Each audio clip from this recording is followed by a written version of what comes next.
இந்த துஆவை மட்டும் காலையில ஒரு தடவை மாலையில ஒரு தடவை சொல்லுங்க.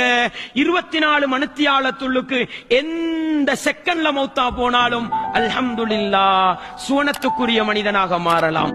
ரசூலுல்லாஹ் சொன்னாங்க சய்யிதுல் இஸ்திக்ஃபார், சய்யிதுல் இஸ்திக்ஃபார் பாடமாக்கிக்கங்க.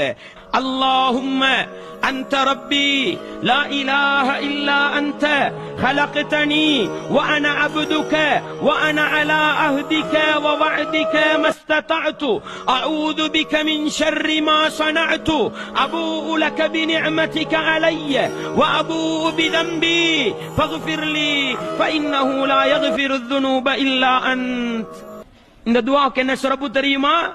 ரசூலுல்லாஹ் சொன்னாங்க, யார் இந்த சய்யிதுல் இஸ்திக்ஃபாரை காலையில் ஒரு மனிதன் உள உறுதியோடு ஓதுகின்றானோ அவன் மாலையாவதற்கு முன்னால் மரணித்து விட்டால் தஹலல் ஜன்னah.